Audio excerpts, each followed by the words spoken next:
Assalamualaikum warahmatullahi wabarakatuh. Salam sejahtera bagi semuanya. Welcome back to my channel TPMDes. Selamat datang kembali pada channel TPMDes. Hai sobat-sobat TPMDes dimanapun berada, informasi terkini rekrutmen ASN P3K 2023. Nah sobat-sobat TPMDes dimanapun berada, ada informasi dari DPR RI Komisi 10 Bapak Ibu, yaitu dari Ketua Komisi 10 DPR RI Bapak Saiful Huda. Nah, di sini Bapak Ibu ada pernyataan resmi dari Bapak Saiful Huda melalui akun Instagramnya Bapak Ibu. Ini yaitu menyatakan bahwa para peserta seleksi yang masuk dalam kategori prioritas 1 atau P1 atau yang sudah lulus passing grade ya, seharusnya diangkat terlebih dahulu. Nah ini Bapak Ibu ya, jadi kalau dengan begini kemungkinan semua honorer setuju ya, karena untuk yang P1 ini sudah menunggu lama, kurang lebih 1 tahun sudah menunggu untuk ditempatkan sebagai ASN P3K. Nah, ketika mereka sudah mengantongi NIP P3K, sembari jalan pengolahan data yang P2 dan P4 barulah diproses. Nah, Bapak Ibu, jadi di sini Bapak Ibu, Bapak Saiful Huda, Ketua Komisi 10, mendesak Kemendikbudristek untuk mengumumkan terlebih dahulu bagi yang P1 atau prioritas 1. Karena dengan demikian Bapak Ibu, jika P1 ini telah diumumkan dan mendapatkan untuk proses NIP-nya ya, maka dengan demikian sekali jalan juga untuk pengolahan data yang P2 sampai dengan P4 supaya tidak terlalu lama molor-molornya lagi dan kerjanya ini bisa nanti yaitu bisa selesai semuanya Bapak Ibu.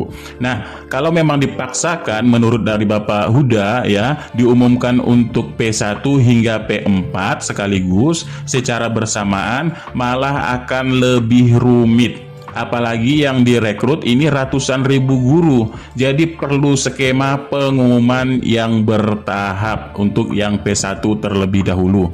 Nah, ini desakan dari Ketua Komisi 10 DPR RI bahwa mendesak Kemendikbudristek agar segera mengumumkan untuk yang P1.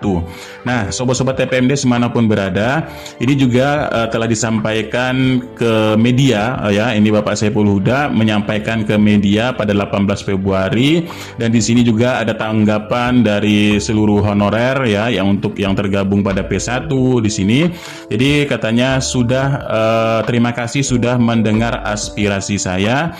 Mohon Ibu Nunuk Suryani di sini segera agar terus desak untuk diumumkan minggu ini supaya jauh dari asumsi negatif publik dan segera pemberkasan agar tidak kehilangan kesempatan hak kami untuk gaji ke-13 dan THR. Nah, ini Bapak Ibu ya, kalau sudah lewat dari di sini pengumuman tersebut ya, hak-hak THR dan sebagainya, tapi mudah-mudahan masih tetap bisa dibayarkan Bapak Ibu untuk hak tersebut. Jadi di sini katanya ada info yang beredar bahwa 1 April sudah terbit serentak Indonesia SK bertugas, dan di kabupaten kami terjadi ketidaksesuaian untuk SK yang tertanggal dan SPMT-nya yang untuk bertugas itu sampai 4 bulan tenggangnya ya. Untuk SK yang tertanggal 1 Maret 2022, SPMT-nya ini tertanggal 1 Juli, dan itu sangat merugikan P3K karena kontraknya harus terkikis 4 bulan yang tahap 2 21 kemarin. Mohon agar ini menjadi pembahasan Kemendikbud bahwa SK dan SKMT harus sama tanggalnya dan sesuai ya, SK dengan surat melaksanakan tugasnya, SKMT-nya ini harus disesuaikan juga, jangan sampai jauh ya, jauh tanggalnya, karena memang berdasarkan pengalaman di lapangan ya, ini merugikan sekitar 4 bulan ya, 4 bulan gaji. Nah, dengan demikian Komisi 10 ini merilis di media bahwa mendesak Kemendikbud ya segera mengumumkan untuk guru yang P1 dan P2 hingga P4 bagaimana. Nah, rilisan dari media ini Bapak Ibu yang diumumkan oleh Bapak Huda yaitu Ketua Komisi 10 bahwa pemerintah ini segera diminta untuk ya tidak menunggu menyelesaikan pengolahan data hasil seleksi P3K 2022 yaitu hingga dengan P2 dan P4. Terlalu lama kalau harus menunggu P2 dan P4 selesai.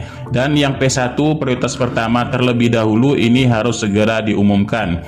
Nah, para peserta seleksi yang masuk kategori prioritas 1 P1 seharusnya diangkat terlebih dahulu ketika mereka sudah mengantongi NIP, yaitu sembari jalan pengolahan data P2 dan P4 ini diproses. Kalau dipaksakan, ini tadi ya, P1 sampai P4 bersamaan ini akan lebih rumit, apalagi rekrutmen ini jumlahnya ratusan ribu. Maka dengan itu seleksi P3K Guru 2021 ini harus memang menjadi pelajaran penting bagi Panselnas ya. Jadi politikus fraksi PKB ini mengingatkan pengalaman pahit pada tahun 2021 yang cukup menimbulkan banyak masalah. Itu terbukti dengan masih adanya P3K 2021 yang belum mendapatkan SK sampai sekarang. Nah, ini ya Bapak Ibu, apalagi untuk yang 2022 ini nanti. 2021 saja masih banyak yang belum mendapatkan SK. Maka dari itu ya, Komisi 10 segera mendesak Kemendikbud ataupun Panselnas semua untuk mengumumkan segera, kalau tidak di sini P1 yang didahulukan ya. Karena proses dari penetapan NIP, SK lain sebagainya ini cukup memakan waktu juga. Nah, oleh karena itu Bapak Huda menyarankan sistem pengangkatan P3K 2022 ini sebaiknya dilakukan secara bertahap. Umumkan dulu saja P1, langsung pemberkasan untuk NIP, dan begitu juga P1 beres, beralih ke P2 dan P3 serta P4. Karena P1 itu datanya sudah ada, berbeda dengan P2 dan P3 menggunakan metode observasi. Memang itu perlu waktu yang panjang, ucap dari Bapak Huda. Nah, jadi Bapak Huda kembali mengingatkan pemerintah dalam hal ini Kemendikbud ya, bahwa pengumuman hasil P3K 2022 menjadi momentum yang sangat dinantikan guru honorer. Jadi jangan sampai biarkan nasib guru honorer terutama P1 ini terkatung-katung tanpa jadwal yang pasti. Jadi Bapak Huda juga memahami bagaimana rumitnya melakukan pengolahan P3K ini, karena itu pengumuman secara bertahap menjadi solusi yang terbaik. Kasihan ini sudah masuk pekan keempat, tetapi belum ada kepastian kapan untuk diumumkan. Ingat, P1 itu sudah menunggu lebih dari 1 tahun, ucap dari Ketua Komisi 10 Bapak Huda. Jadi Bapak Huda menegaskan Komisi 10 DPR RI tetap mengawal program 1 juta guru ini. Hanya para guru honorer ini jangan sekedar disuruh tes, setelah lulus malah belum diangkat karena alasan anggaran dan lain sebagainya. Nah, jadi inilah desakan dari Ketua Komisi 10 agar segera mengumumkan hasil seleksi tersebut. Dan mudah-mudahan Bapak Ibu ya, kalau memang hal tersebut segera diumumkan, mudah-mudahan paling tidak Senin ini Kemendikbud bisa menanggapi untuk pengumuman hasil seleksi tersebut. Nah, Bapak Ibu, lanjutnya selain itu kami juga mendapatkan informasi dari daerah Provinsi Jatim atau Jawa Timur, Bapak Ibu, di sini terkait dengan P3K juga Bapak Ibu, yang tertanggal 16 Februari 2023 terkait ada perpanjangan masa perjanjian kerja untuk formasi 2021 kemarin Bapak Ibu. Nah, isi suratnya di sini Bapak Ibu, dalam menindaklanjuti Pemerintah 49 2018 terkait manajemen P3K pasal 68, yaitu apabila terjadi perampingan organisasi pemerintah, P3K kompetensinya yang masih dibutuhkan, kontrak kerja yang bersangkutan ini belum berakhir, maka akan dipindahkan ke unit yang membutuhkan sesuai kompetensinya. Nah, ini Bapak Ibu, artinya di sini ada perampingan organisasi, maka P3K yang masih dibutuhkan di sini Bapak Ibu akan dilanjutkan kontraknya ya. Jadi kalau bagaimana kalau yang tidak dibutuhkan lagi, otomatis kontraknya sudah diberhentikan ya. Ini untuk perihal pelanjutan kontrak yang 2021, dan Bapak Ibu bisa dipindah tugaskan unitnya Bapak Ibu. Unit kerja Bapak Ibu bisa pindah tugaskan akibat terjadinya perampingan organisasi pemerintah. Jadi bagaimana katanya di sini P3K itu tidak bisa pindah? Bisa Bapak Ibu, bisa pindah tergantung dari seperti ini Bapak Ibu ya. Tergantung dari seperti ini, jika ada perampingan ya dan masih dibutuhkan P3K yang sesuai dengan kompetensinya, maka Bapak Ibu ini bisa dipindahkan, tapi tidak bisa untuk pindah sendiri ya. Kalau dipindahkan ini bisa. Nah, jadi dengan demikian Bapak Ibu ada poin-poin penting yang perlu diperhatikan. Di sini berdasarkan laporan permintaan pindah instansi P3K guru pada tahap 1 ya dan tahap 2 dan P3K non guru formasi 2021 yang masa perjanjian kerjanya akan berakhir.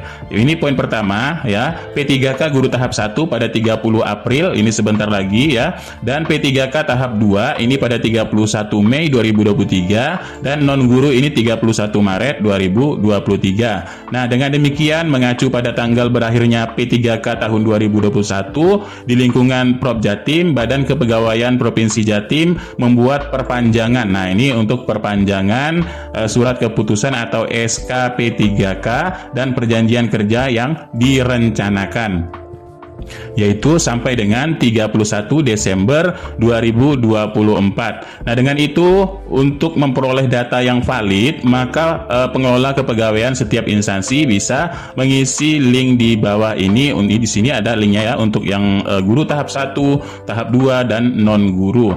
Jadi di sini kesesuaian data ini diambil sesuai dengan aplikasi SeaMaster untuk data kepegawaian P3K Bapak Ibu. Poin keempat, ketentuan pengisian link ini membuka link ya di sini sesuai dengan yang sudah ditentukan untuk yang tahap 1, tahap 2 dan non guru, mengisi kolom jabatan sesuai atau tidak sesuainya dengan real kondisi pada lapangan dengan ketentuan yang pertama, apabila sudah sesuai dengan keadaan maka diisi sesuai tanpa mengisi kolom keterangan. Jika belum sesuai dengan keadaan sekarang, isi belum sesuai dengan mengisi kolom keterangan, misalkan P3K tersebut pindah ke instansi, berubah nama jabatan menjadi apa. Dan yang ketiga, apabila terdapat kesalahan penyesuaian data lainnya dapat diisikan pada kolom keterangan dan kelengkapan data paling lambat 28 Februari 2023. Demikian diucapkan terima kasih. Nah, ini untuk informasi terkait perpanjangan kontrak kerja dan perpindahan ya, perpindahan unit kerja ya terkait perampingan organisasi pemerintah. Nah, itulah untuk sedikit informasi terbarunya. Mudah-mudahan ini sedikit bermanfaat. Kurang lebihnya mohon maaf. Billahi taufiq wal hidayah. Wassalamualaikum warahmatullahi wabarakatuh. Salam sejahtera bagi semuanya untuk sobat-sobat TPMDS dimanapun berada.